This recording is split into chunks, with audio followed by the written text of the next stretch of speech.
Hey guys, welcome back to my YouTube channel and welcome to today's video.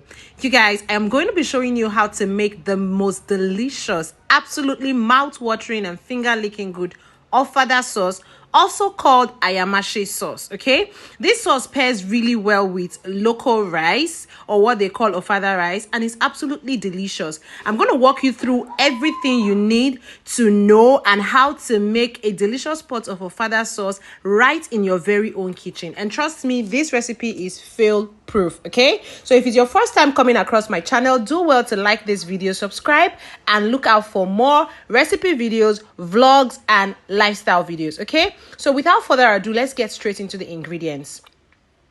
So first off, you have green bell peppers. I'm using about 4 to 5 really large ones. I have some Scotch bonnet peppers, unripe ones as well. And then I have some unripe chili pepper and then unripe tomatoes that I've already deseeded with 1 large onion. Now, Ayamashe sauce or Ofada sauce is basically made with unripe peppers. You can choose to use just the Scotch bonnet, but I find it that the heat is often too much and people cannot tolerate it. So I mix it up with bell peppers, chili peppers, and then tone down the heat a little bit with the unripe tomato. This is just the basic mix that you need for your Ayamashe sauce, and you're going to blend it roughly using a food processor or chopper till it looks exactly like what you're seeing on the screen. This is the consistency you want your Ayamashe sauce and peppers to be like, okay? It doesn't have to be smooth. Now, into a pan, you're going to proceed to add some bleached palm oil. I didn't over bleach my palm oil because I still like to have that red looking oil a little bit. So you can bleach yours even more. And into that oil, you're going to add some onions and then locust bean.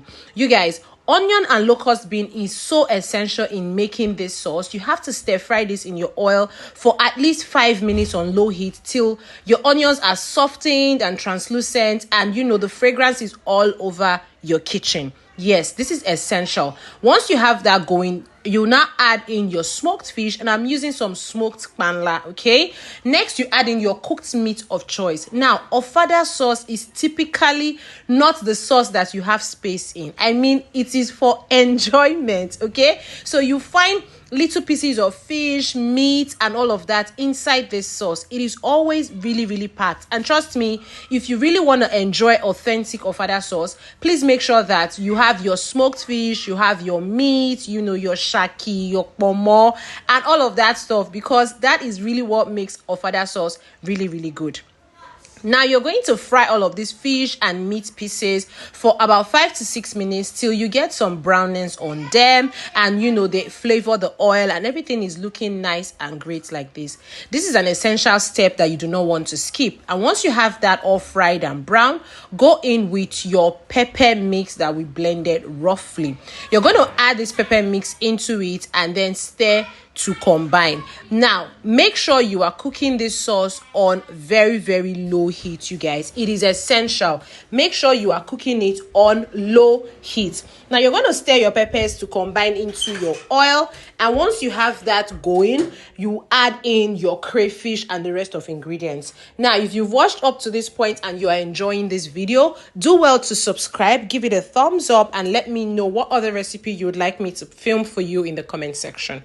Now, I proceeded to add in my crayfish, my pomo, and some boiled eggs. Yes, Ofada sauce and boiled eggs, they go hand in hand. I mean, after that eggs have soaked up the Ofada sauce, I mean, by the next day, you enjoy it even more.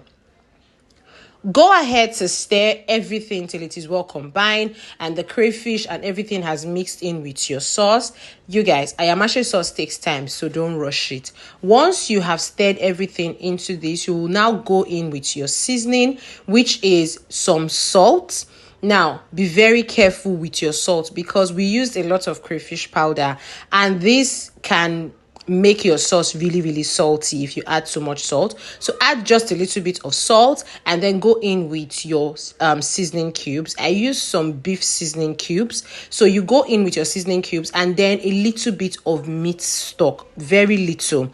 Once you have that there, you're going to cover and then allow this to cook for about 6 to 7 minutes. All right, you will begin to perceive the Ayamashe sauce all over your kitchen, but it is not ready yet.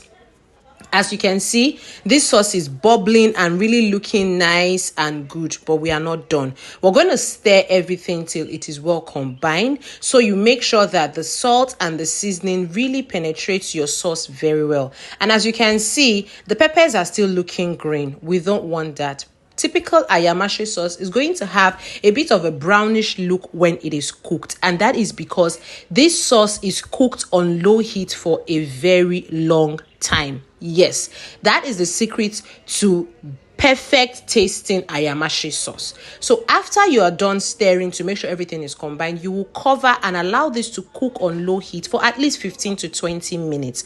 And once that is done, this is what you have, a delicious pot of Ayamashe sauce. Did you like this video? Will you try it? Bye.